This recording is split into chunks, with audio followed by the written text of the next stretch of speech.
छात्रों, मैं ऐसे मिशन कनिष्ठ महाविद्यालय की प्राध्यापिका श्रीमती भामरे मैम।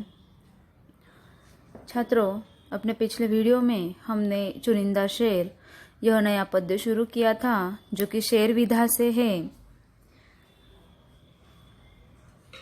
कवि जी का परिचय हमने लिया, कवि कैलाश सेंगर जी का परिचय हमने लिया। छात्रों, मैं आपको यहाँ पर बताना चाहती हूँ कि हमने जो विधा परिचय लिया है ना, हमने जाना कि यह जो शेर है, चुनिंदा शेर जो हम इस पद्य में पढ़ रहे हैं, यह गजल से किस तरह से जुड़े हुए हैं कि जिसे गजल जो उर्दू कविता का लोकप्रिय काव्य प्रकार है और जिसे गढ़ने के लिए शेरों की भूमिका बहुत ही महत्वपूर्ण है। 4 से 5 शेरों को मिलकर गजल बनती है। तो छात्रों, यह जो शेर हम पढ़ रहे हैं कैलाश सेंगर जी द्वारा लिखित, उसमें हमने देखा कि जो सामाजिक अव्यवस्था है उस पर किस तरह का व्यंग किया गया है, आम आदमी की समस्याओं को किस तरह से सामने रखा गया है, आम आदमी की कर्राहट। पहले शेर में हमने देखा कि किस तरह से कवि अपने शब्द सुमनों से, गजलों से, शेर के माध्यम से वाचकों तक खुशबू बिखराता है अपने विचारों की, कि सामान्य उसी तरह सामान्य व्यक्ति जो है वह इतना मेहनत करता है, अपनी मेहनत से वो चट्टान पर भी फूल खिलाता है, इतनी मेहनत वो करता है। दूसरे शेर में हमने देखा कि हमारा समाज जो है, देखो, परिंदों को शिकायत है, कभी सुनो मेरे मालिक, तेरे दानों में भी शायद लगा है घुन मेरे मालिक। अर्थात जिस तरह से दानों में घुन लगता है, घुन यानी अनाज खाने वाला कीड़ा, पिछले वीडियो में हमने देखा, उसी तरह समाज में भी घुन लगी है। समाज भी खोखला होता जा रहा है, जैसे कि भ्रष्टाचार की घुन हो। भ्रष्टाचारी लोग जो है इस समाज को खोखला बना रहे हैं। तीसरे शेर में हमने देखा कि आम आदमी जो है जिंदगी की छोटी छोटी समस्याओं में फंसा हुआ है, छोटे छोटे सवाल उसके सामने हैं, उन्हीं सवालों में वो खो जाता है, उन्हीं समस्याओं में वो खो जाता है।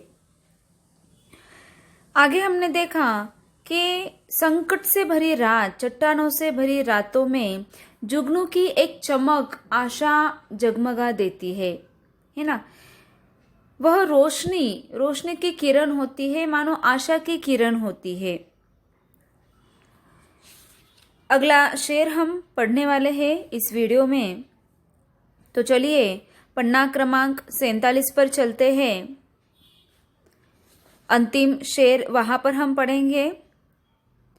वह आसमां पे रोज एक ख्वाब लिखता था, उसे पता न था वह इनकलाब लिखता था। अर्थात ही जो भी आम आदमी है वह आशा रखता है इनकलाब की, क्रांति की। इनकलाब का ख्वाब वो देखता है, क्रांति का ख्वाब देखता है कि किस तरह से अमीरों के वजह से उनके सपने दबे चले जा रहे हैं। रोज की कठिन निराशा भरी जिंदगी जीने वाले लोग क्रांति का सपना देखते हैं। स्वतंत्रता की आस इन लोगों के मन में होती है। वह आस इन लोगों की जिंदगी में एक ना पूरा होने वाला रोज का सपना है। रोज देखते हैं वो सपना, परंतु ये सपना पूरा न होने वाला है, परंतु यह सपना ही उनकी आशा है, एक जुगनू के समान। अपने ख्वाब को पाने के लिए, अपने सपनों को पूर्ण करने के लिए, सपनों की प्राप्ति के लिए वह आशा रखते हैं। ये आस जो है उनके मन में, ये उमंग जो है उनके मन में, यही उन्हें रोज जीने की प्रेरणा देते हैं। यही इस अंतिम शेर में कहा गया है। अब चलते हैं अगले शेर की तरफ। अगला पन्ना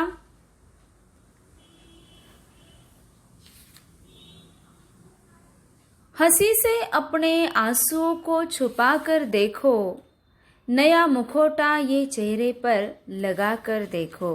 देखो क्या कहते कैलाश सेंगर जी यहाँ पर कि हंसी से अपने आंसुओं को छुपा कर देखो। कभी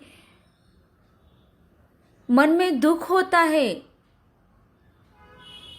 नाराज होते हैं हम, निराशा होती है, फिर भी हंसी का झूठा लेप चेहरे पर लगाना पड़ता है, हंसी का मुखौटा चेहरे पर लगाना पड़ता है। हंसी से अपने आंसुओं को छुपा कर देखो। मन में भले कितना भी दर्द हो, कितना भी दुख हो, कितनी भी निराशा हो, मन कितना भी उदास हो, अपने आंसुओं को छुपाने के लिए हंसी का मुखौटा धारण करना पड़ता है। जिंदगी तो सुख दुख का पहिया है, सुख और दुख दोनों आते जाते रहते हैं, और आंसू और दुख भरी जिंदगी को अगर दूसरों को दिखाएंगे तो लोग क्या करते हैं, उल्टा हमारा मजाक उड़ाते हैं। हमें तो यूं लगता है कि हम अपना दुख दूसरों से बांटेंगे तो दुख हल्का होगा, परंतु होता यूं नहीं है। उल्टा लोग हमारे दुख का मजाक उड़ाते हैं। इसलिए हमेशा एक बात याद रखनी चाहिए कि चेहरे पर हंसी भरा मुखौटा पहनकर ही लोगों के सामने जाना चाहिए। इसी में हमारा हित है। हमारा दुख, हमारा दर्द, हमारी निराशा, हमारी उदासीनता लोगों में बांटकर दुख हल्का नहीं होता है, परेशानी कम नहीं होती है। इसीलिए कवि यहाँ पर इस शेर में कहते हैं कि हमेशा हंसते रहो, चेहरे पर हंसी रखो, लोगों को अपना दुख दिखाना नहीं चाहिए। देखो अगला शेर में पढ़ने जा रही हूं। वह फकीरों की दुआओं में असर देता है, आंख से इत्र बांटने का हुनर देता है। क्या खूब कहा है कवि ने कि दुआ है ना, आशीर्वाद, कितनी ताकत होती है उस दुआ में। दुआ भले फकीर की हो या माता पिता की हो, यह हमें अच्छे मार्ग पर ले जाती है, सच्चा मार्ग दिखाती है, सही रास्ता दिखाती है। हमारी जो जिंदगी है ना, वह खुद के लिए नहीं है। अगर हम सिर्फ खुद के लिए जाएंगे तो हम स्वार्थी कहलाएंगे। हमें गरीबों की मदद करनी है, और जब आप गरीबों की मदद करते हैं, उनकी सेवा करते हैं, तो उनके मन से निकली सच्ची दुआ जो होती है आपके जिंदगी में आनंद ही आनंद भर देती है, आनंद रूपी सुगंध फैला देती है। उन गरीबों की दुआ हमारे जिंदगी के लिए काम आती है। इसीलिए कवि कहते हैं कि परोपकार, मदद, अच्छे कर्म, इन्हीं से हम दुआ कमा सकते हैं। इन्हीं से हमें दुआ कमानी चाहिए, लोगों के अच्छे आशीर्वाद लेने चाहिए, उनकी शुभेच्छा हमारे साथ होनी चाहिए, है ना। अगले शेर में देखो क्या कहते हैं कवि। इसमें लाशें भी मिला करती है, तुम जरा देखभाल तो लेते, इसमें इसको माँ कह के पूजने वालों, इस नदी को खंगाल तो लेते। अर्थात ही यहाँ पर कवि कहते हैं कि नदी जो है, जिसकी हम पूजा करते हैं, है ना, जिसे हम माँ कहते हैं, ये नदी हमारी माँ है, ये धरती हमारी माँ है, इसकी हम पूजा करते हैं। नदी तो सिर्फ यहाँ पर एक उदाहरण दिया है। ये पर्यावरण, पूरा पर्यावरण, पूरी धरती, पूरी सृष्टि हमारी माँ है, ऐसा हम कहते हैं। परंतु कभी हमने सोचा है कि जिसकी हम पूजा करते हैं उसी में हम कूड़ा कचरा डालते हैं।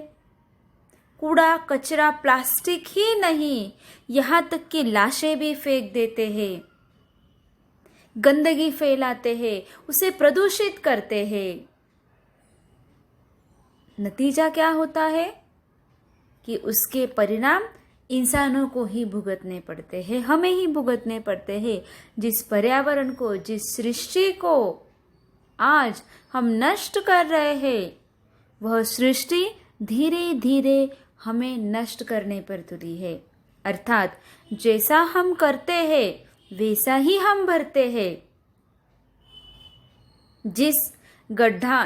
जो गड्ढा हमने दूसरों के लिए खोदा, उस गड्ढे में हम खुद अपने आप जाकर गिर रहे हैं। जिस नदी में हम कूड़ा कचरा फेंकते हैं, लाशें फेंकते हैं, उसी नदी की पूजा करते हैं। अरे फूलों को हल्दी कुमकुम चढ़ाने से, फूलों को चढ़ाने से नदी की पूजा नहीं होती है। अगर नदी की सच्ची पूजा करनी हो, इस पर्यावरण की, इस सृष्टि की सच्ची पूजा करनी हो, पेड़ों की सच्ची पूजा करनी हो, है ना, तो पेड़ लगाओ, नदी की स्वच्छता करो, नदी को साफ करो, नदी को खंगालो।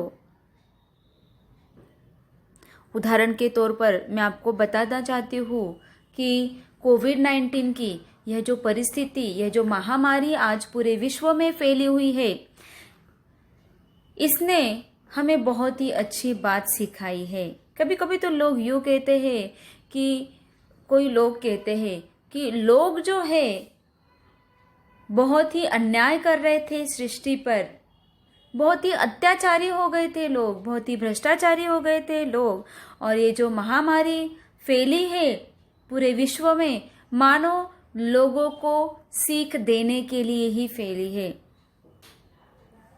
यमुना नदी है ना, जो दिल्ली में बहती है, जिसका पानी जो है हमेशा प्रदूषित रहता है, हमेशा काला पानी रहता है।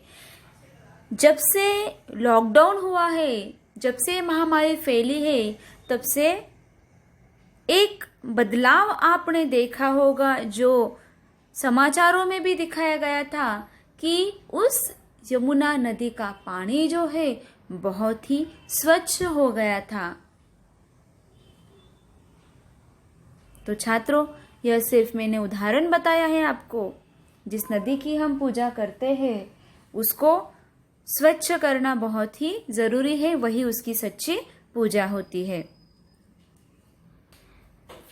अगला शेर देखिए, जब भी पानी किसी के सर से गुजर जाएगा तब वह सीने में नई आग ही लगाएगा।